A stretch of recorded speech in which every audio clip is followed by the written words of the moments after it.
ces choses, il arriva que la femme de son maître porta les yeux sur Joseph et dit, couche avec moi.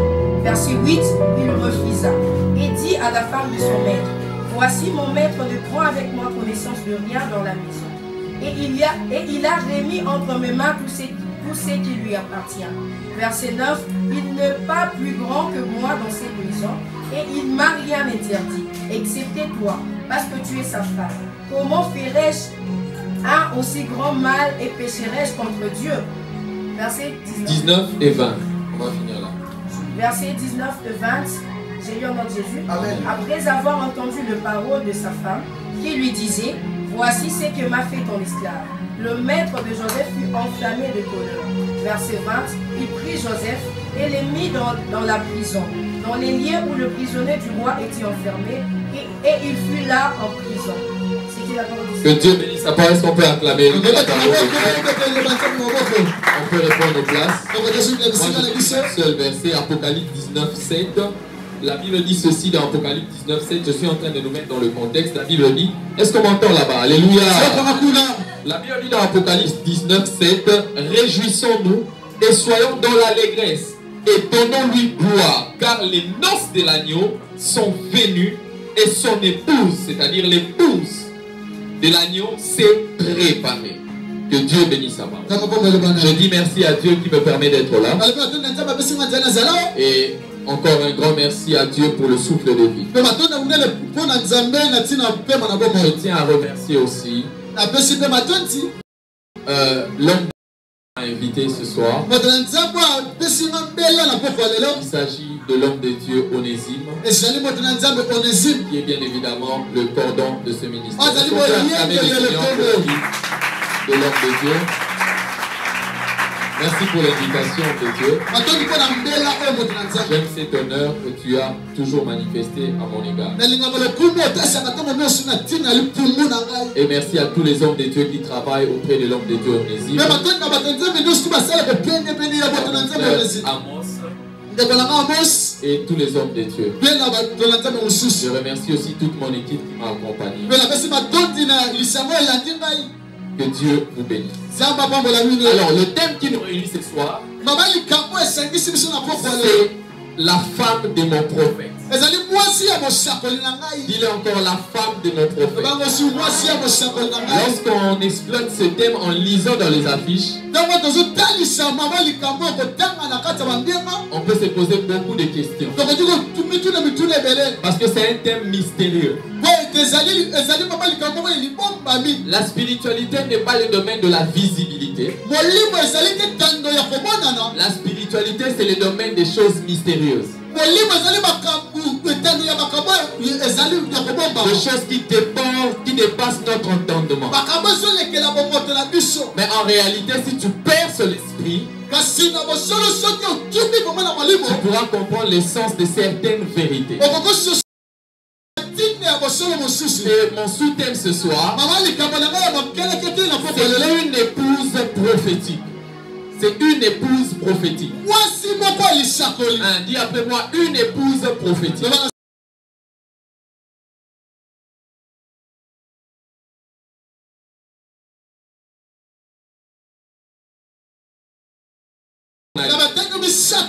Dans Genèse 22 est tiré notre thème. On parle de la femme d'Abraham. Dans Genèse 39, on parle de la femme de Potiphar. Mais une mention est faite dans Apocalypse 19, le verset 7. Là, on parle de la femme ou de l'épouse de l'agneau.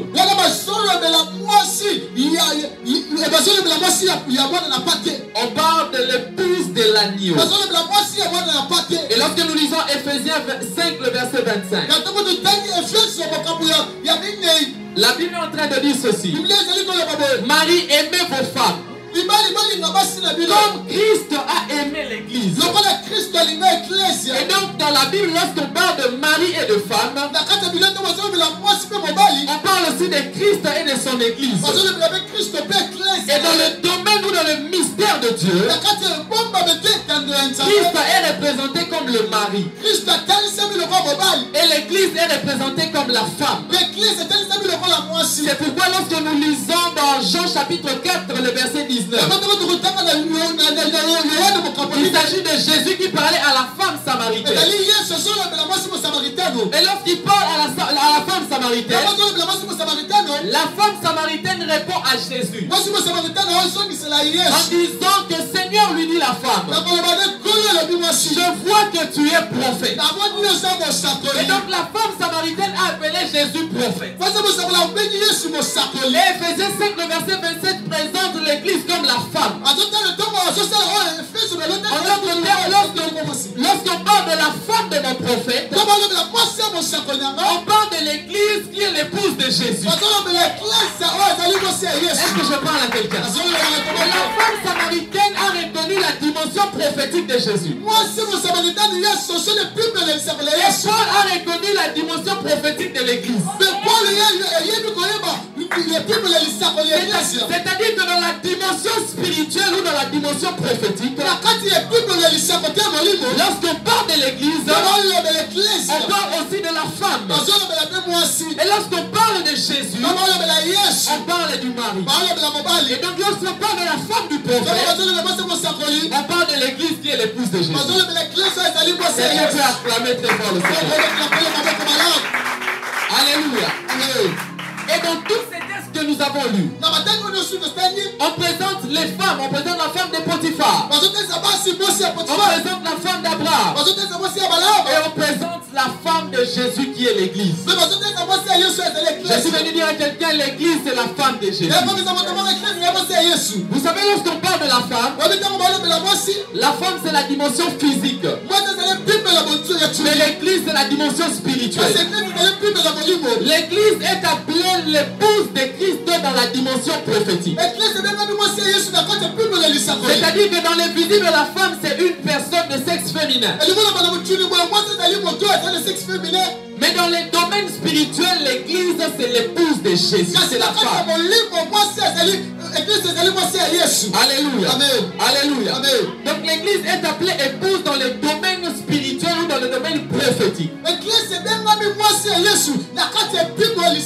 Et même j'aimerais dire à quelqu'un ce soir, si dans la dimension physique la femme c'est un être faible,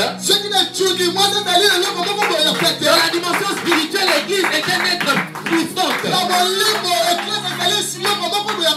Si chez les hommes on présente une femme comme une personne faible, dans le domaine spirituel l'église est une personne forte.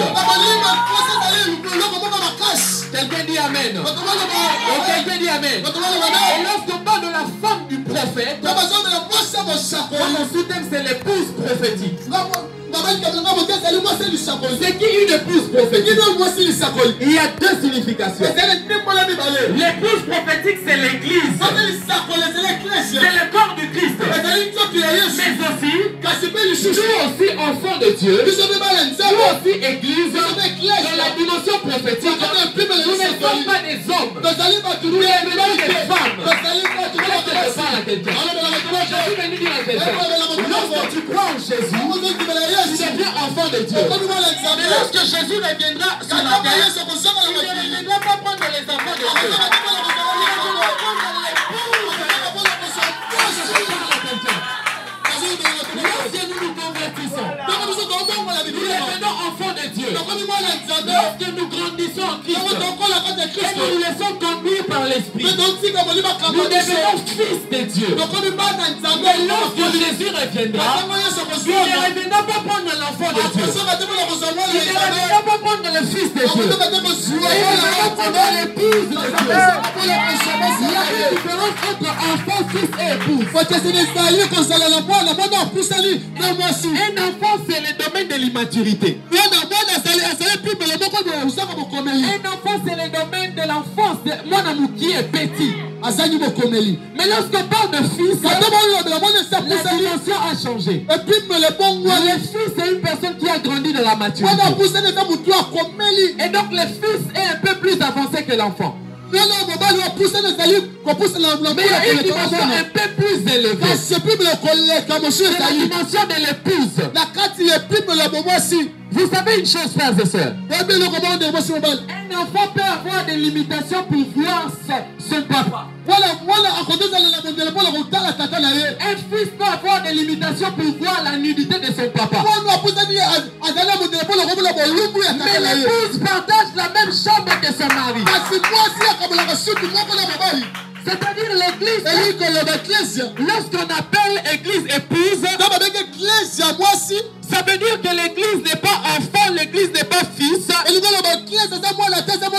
L'église a une dimension beaucoup plus élevée. Et donc Jésus ne reviendra pas prendre un enfant de Dieu. Jésus ne viendra pas prendre un fils de Dieu. Jésus reviendra prendre une épouse de Dieu.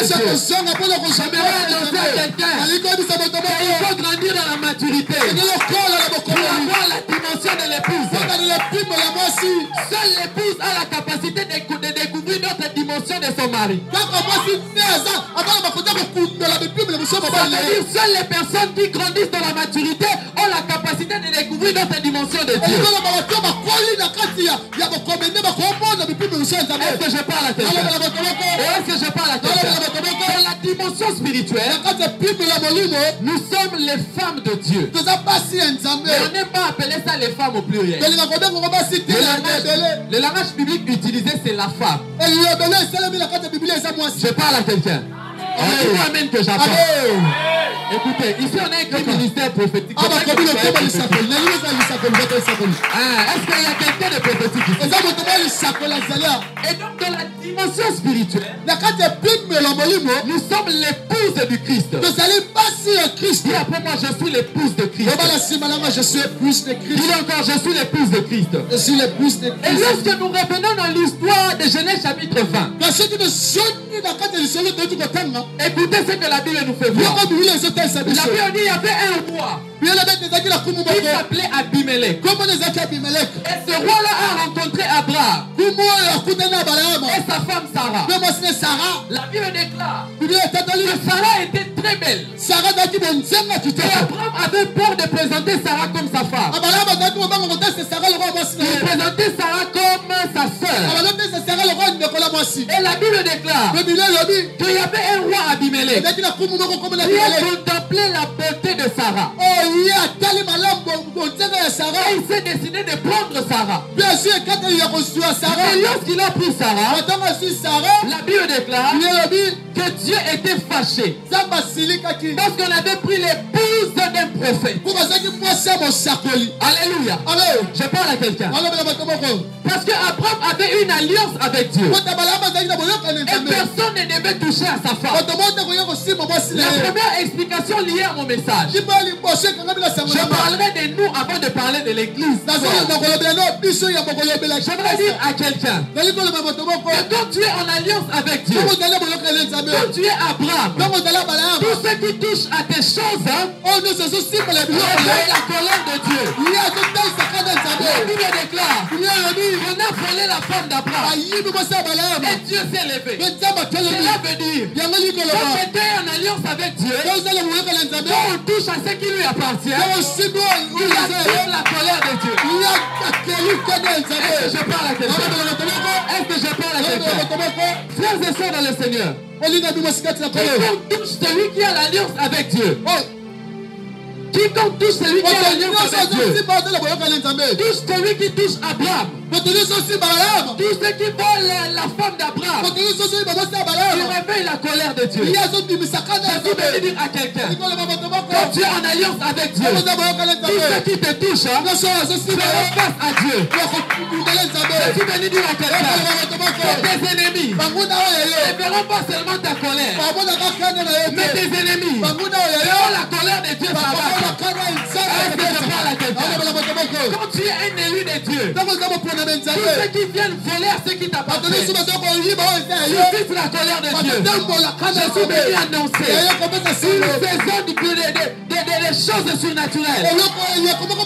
De sorte que quiconque dans ta famille célèbre pour maudire ton mariage, est en train de susciter la colère de Dieu. J'annonce que tous ceux qui s'élèveront afin de toucher à ton ministère élèveront la colère de Dieu. Je vais l'annoncer comme prophète. Que tous ceux qui s'élèveront afin de toucher à ceux qui t'appartiennent toucheront la colère de Dieu. Et Dieu me donne un bon amen.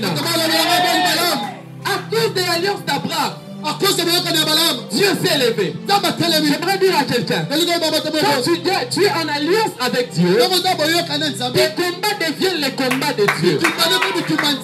Quand tu es en alliance avec Dieu, tes batailles deviennent les batailles de Dieu. Je suis venu parler à une Abraham. On a volé Sarah. On a dit que Sarah était belle. Et lorsque je dis qu'on a volé Sarah, ça veut dire qu'on a volé quelque chose de beau. Sarah était une personne précieuse pour Abraham. Abimelech a volé Sarah. Ça veut dire que parfois le diable ou les hommes nous volent ce qui nous est précieux. Mais ce que j'aime, c'est que la Bible dit, alors qu'on a volé Sarah, alors que c'est le roi là dormait, la Bible dit que Dieu a envoyé un songe afin de réveiller Abimelech. Je suis venu annoncer la vie de quelqu'un. Et tous ceux qui vont toucher ce qui est à toi, même dans les songes, Dieu va les réveiller. Que je parle à quelqu'un. Alors que ce roi était en train de dormir, Dieu était venu pour combattre. Je suis venu annoncer une saison des apparitions dans les camps de tes ennemis. Alors qu'ils seront en train de coloquer la mouture, Dieu va s'élever lui-même afin de combattre en sa faveur. Et celui qui le croit dit Amen. Si tu le crois dis Amen. Alléluia.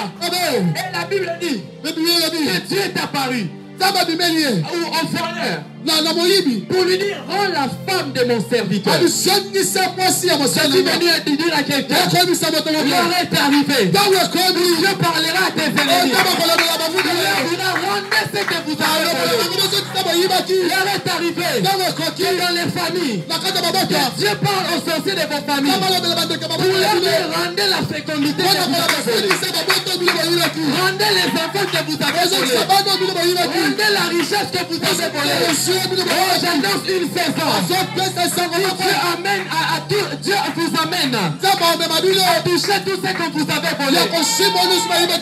Je déclare de la vie de quelqu'un que tout ce qui était volé soit rendu maintenant. C'est celui qui le croit dit Amen. Si ton commerce était volé, si ton commerce était volé, si ta richesse était volée, j'annonce ce soir. Le prophète de Dieu, que cela te soit rendu. Que cela te soit rendu. Que cela te soit rendu. Dans le nom de Jésus.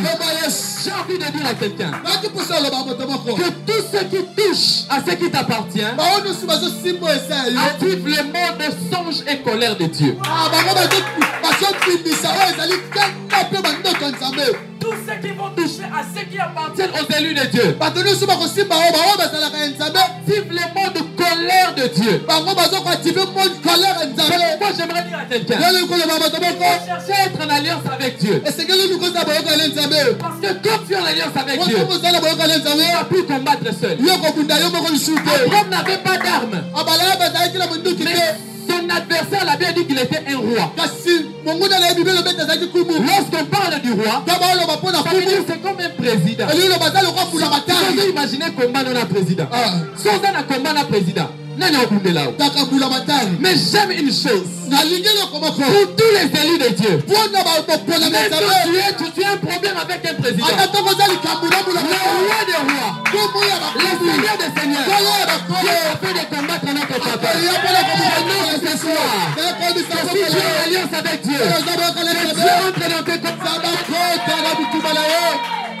Alléluia. Amen. Et c'est que lorsqu'on a touché à la femme d'Abraham, la Bible dit que lorsqu'on est venu rendre cette femme, on n'a pas rendu seulement la femme, mais on a donné aussi des cadeaux. J'ai envie de dire à quelqu'un, lorsqu'on prend ce qui est à toi, la restitution ne sera pas la restitution de ce qu'on a pris seulement.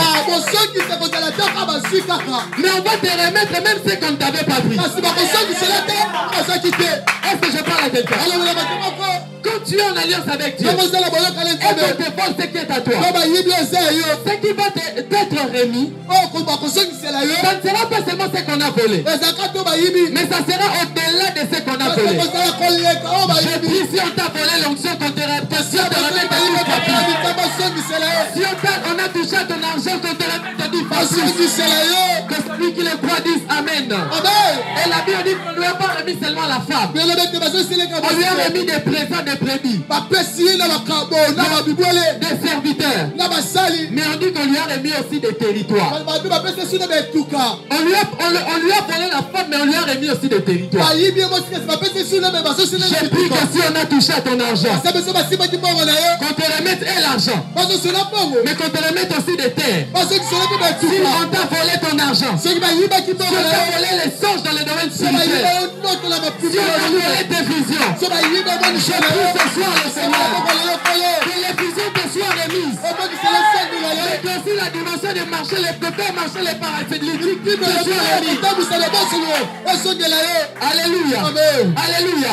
On a volé à Abraham la femme, mais on a remis la femme. On a remis les brebis, et on a remis les territoires. J'aimerais dire à quelqu'un, quand on touche à ce qui est à toi, la restitution sera plus glorieuse que ce qu'on a volé. C'est pourquoi j'ai envie de dire à quelqu'un ce soir, j'ai envie de dire à quelqu'un, peu importe ce qu'on t'a volé, garde l'alliance avec Dieu. Qu'on te vole, dis, mais qu'on ne te vole pas l'alliance avec Dieu. On peut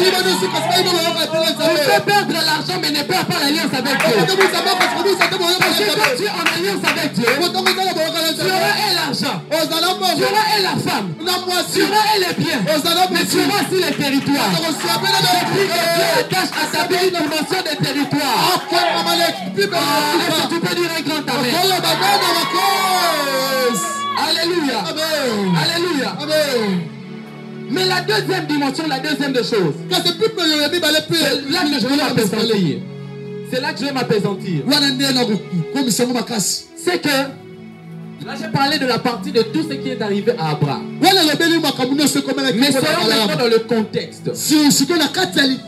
J'ai parlé de ce qui appartient à Abraham, mais j'ai parlé aussi de nous étant épouses de Christ. Maintenant, je vais dans une autre dimension, un autre domaine. C'est que, comme je l'ai dit, lorsqu'on parle de la femme de mon prophète, l'idée qui est dégagée là, c'est de parler de l'épouse du Christ. C'est que j'ai intitulé l'épouse prophétique. Alléluia. Alléluia. Éphésiens nous a révélé que l'église est l'épouse du Christ. Et lorsque nous lisons dans ce passage que j'ai développé ici de Genèse 20, la Bible nous a montré qu'on a touché à la femme d'Abraham et la colère de Dieu s'est levée. Cela veut nous enseigner ceci, que celui qui touche même à l'église réveille la colère de Dieu. Si la femme d'Abraham a suscité la colère de Dieu, à combien plus forte raison toucher à l'église de Dieu peut susciter la colère de Dieu? Alléluia. Amen. La femme est censée être une personne de valeur. Ça veut dire que l'église est appelée à être une personne de valeur, une entité de valeur.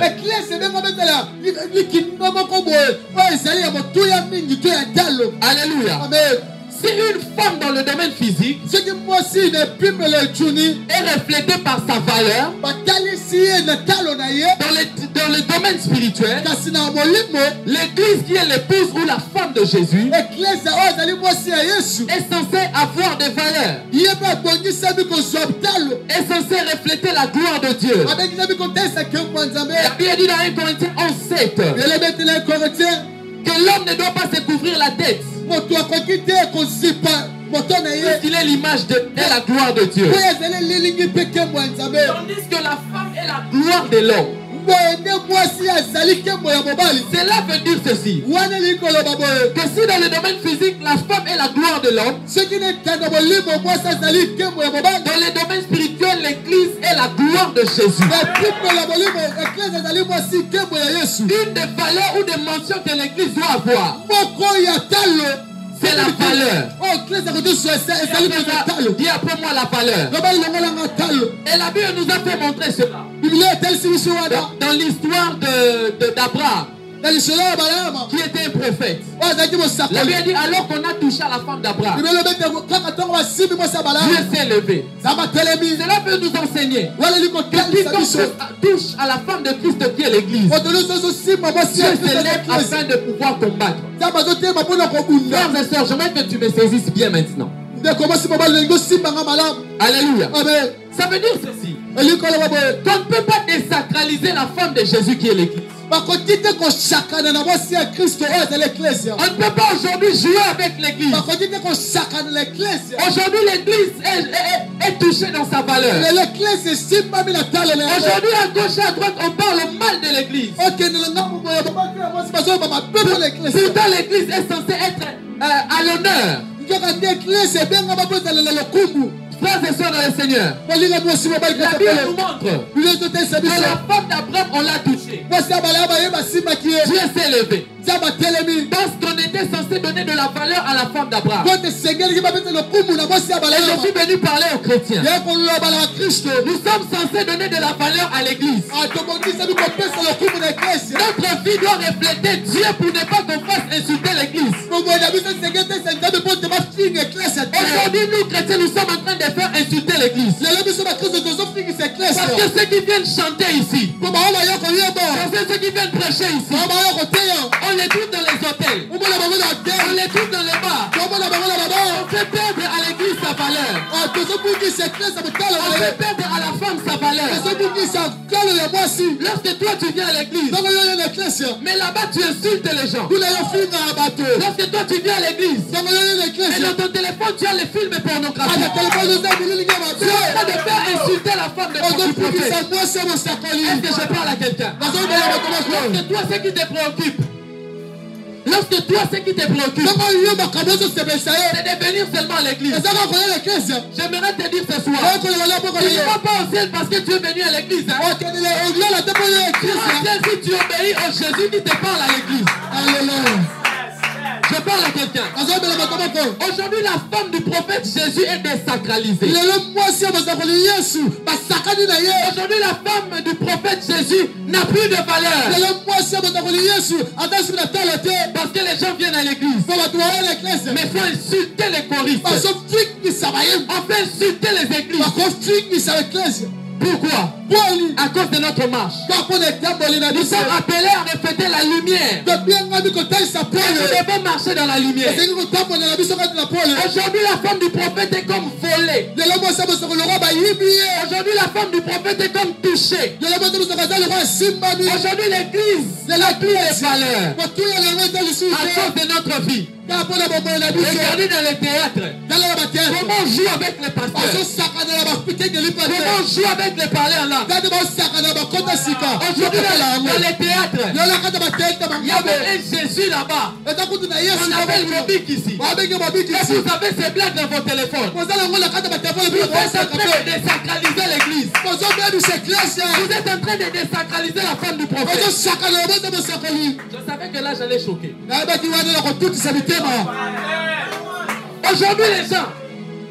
Aujourd'hui les gens qui sont des chrétiens, comédiens préférés, Mobik ici, mais il dit des bêtises après l'apparence de Jésus. Mais aujourd'hui nous l'acclamons. Voilà combien nous sommes en train de désacraliser la femme du prophète. Alléluia. Alléluia. Aujourd'hui, voyez comment on sert Dieu. On sert Dieu n'importe comment. Tu n'as pas prié, tu viens prêcher. Tu n'as pas prié, tu viens modérer. Tu n'as pas prié, tu viens chanter. Tu prends aussi les micros. Tu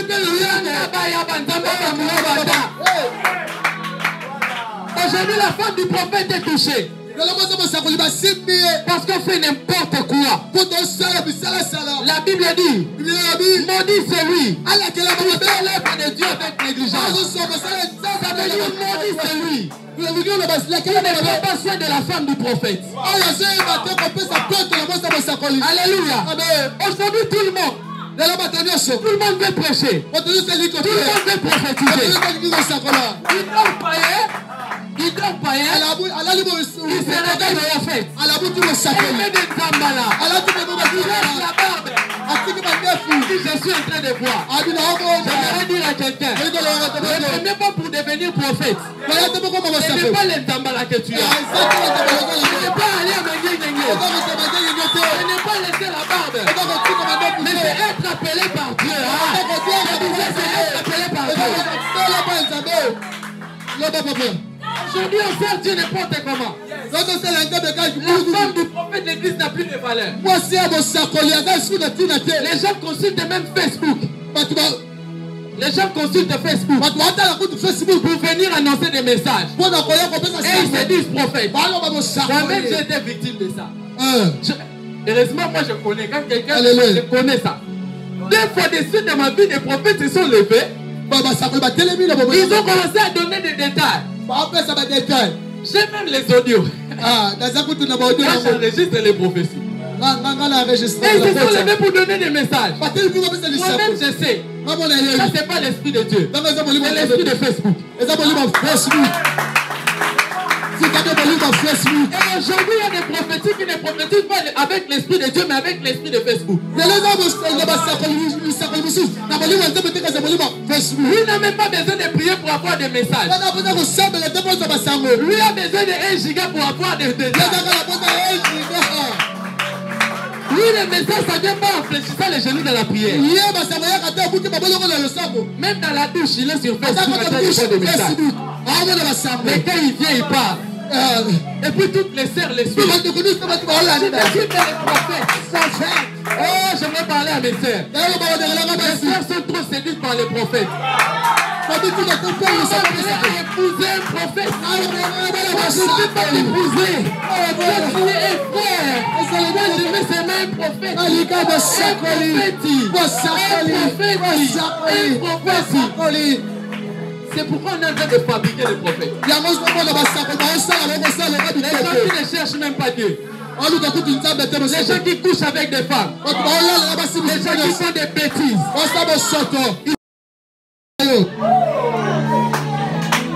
Alléluia. Amen. La Bible dit que les 5 ministères sont donnés pour le perfectionnement des saints. Non pas pour faire des blagues et des aventures. On est appelé pour faire jouer les gens à l'église. Le peuple n'a pas commencé pour faire des blagues ici. Il faut qu'on te force pour venir servir. Pour venir à l'intercession, il faut qu'on t'écrive un message. Tu te fais un message pour aller à l'école. Tu te fais un SMS pour aller à l'université. Mais aujourd'hui, on demande aux ouvriers. Pourquoi ça n'est pas venu à l'intercession? Je n'ai pas reçu de message. Je n'étais pas en ligne. Pour te laver dans ton sommeil, tu es en ligne sur WhatsApp. Frères et sœurs, la Bible dit que Joseph n'avait même pas fait ce qu'on lui avait reproché. On l'a mis en prison parce que son mari a entendu que Joseph a voulu coucher avec sa femme. Si Potiphar a mis en prison Joseph parce qu'il avait cru que Joseph a voulu profiter de sa femme, Jésus aussi mettra en prison toutes les personnes qui veulent blaguer de sa femme. l'église.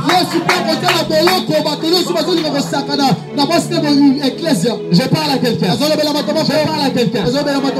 Dans le Seigneur. La femme du prophète, c'est l'œuvre de Dieu. La femme du prophète, c'est l'église. On ne doit pas jouer avec les choses de Dieu. On ne doit pas jouer en servant Dieu. On ne doit pas jouer en venant à l'église. On doit chercher la transformation. On doit chercher la vie de Dieu. On ne part pas à l'église pour chercher le mariage. L'église n'est pas la commune d'Ngringiri qui célèbre les mariages. On ne vient pas à l'église pour chercher les voyages. L'église n'est pas un bureau d'Ethiopian Airways où on cherche les voyages.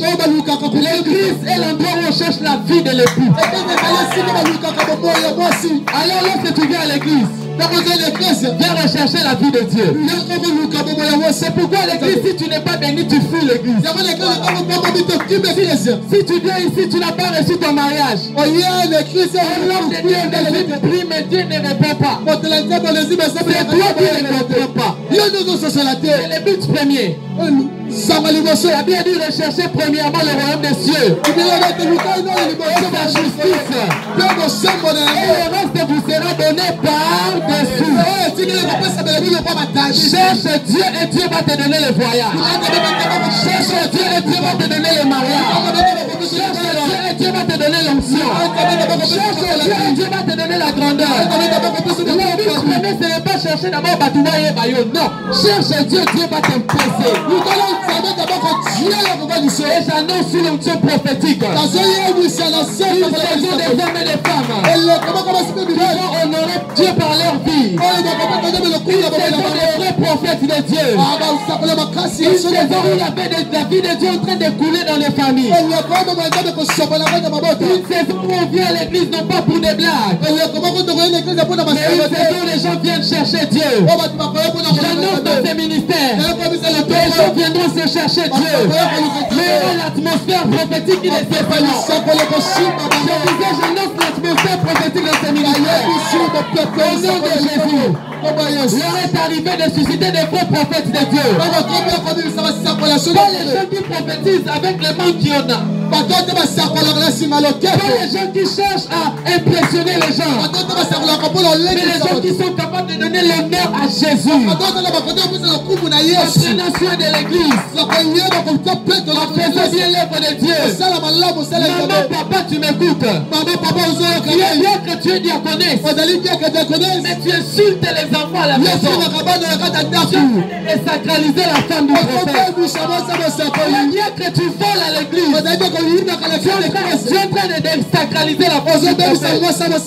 Tu es ici, tu couches avec les femmes à l'église. Tu es en train de désacraliser la femme du prophète. Alléluia. L'heure est arrivée où ça sera la révolte prophétique et apostolique. Lorsque je viens prêcher la parole, je ne prêche pas pour l'argent. Je ne prêche pas pour les gemmes. Je ne prêche pas pour être connu. Je prêche pour rendre gloire à l'époux qui est Jésus. L'heure est arrivée. L'église doit engendrer des personnes productives. Pas des personnes stériles. Malheureusement, aujourd'hui l'église ne peut plus engendrer les gens des miracles et des surnaturels. Lorsque quelqu'un prêche simplement, sans manifester la puissance de Dieu, nous désacralisons la femme du prophète. L'église est censée produire des miracles et des prodiges. Frères et sœurs, un jour je recevais au bureau, ça fait beaucoup d'années en arrière. Je recevais à l'église. Non, j'étais à la maison. On m'a appelé. On m'a dit viens vite à l'église. Il y a un cas qui nécessite la prière. Je vais finir par là. Je suis arrivé là-bas. Je rencontre deux filles qui étaient en train de trembler. On m'a donné un bureau, j'étais avec un de mes amis, le prophète Peter. On a pris une, on a donné au prophète et une avec moi pour qu'on parle. Écoutez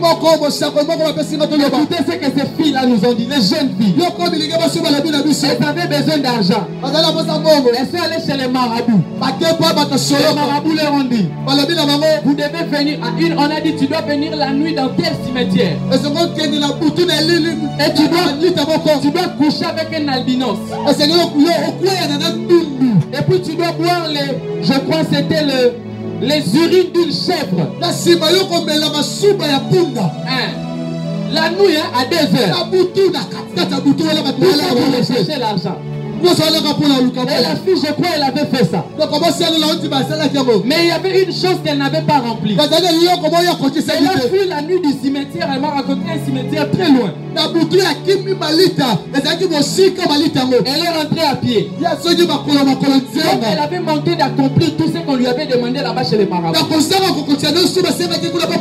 Elle avec sa soeur. Les marabouts commençaient à appeler. Et elle leur dit que vous allez mourir dans 2 heures du temps.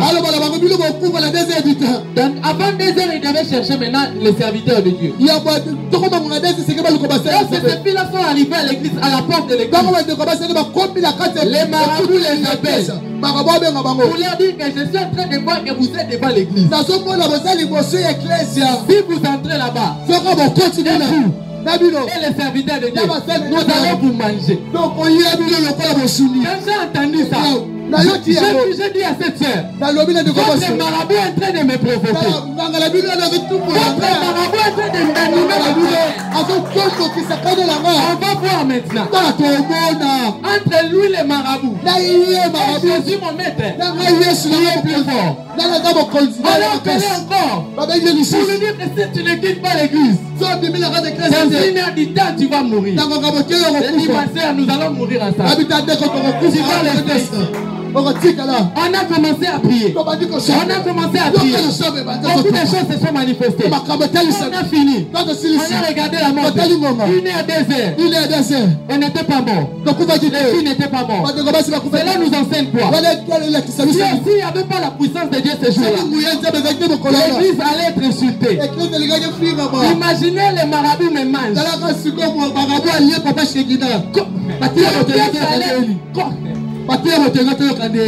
Les marabouts me mangent comme les dénots de Movenda. Mais à cause de la puissance de Dieu, la fille était délivrée. Le moyen n'était passé. Pour dire que l'église doit manifester la puissance. L'église doit manifester le surnaturel. Et l'heure est arrivée que Dieu suscite des femmes de prière. Pas des femmes de make-up. Pas des femmes de cabello. Pas des femmes de mini. Mais les femmes qui sont capables de manifester Dieu. Les hommes qui mettent des boucles de ceinture de 2 kg. Mais les hommes qui manifestent les feux. L'heure est arrivée. Les hommes, ce n'est pas les fashions seulement. Ce n'est pas seulement les pantalons. Mais c'est aussi la gloire de Dieu. Est-ce qu'on peut appeler le Seigneur? On va se tenir debout. Et nous allons prier le Seigneur.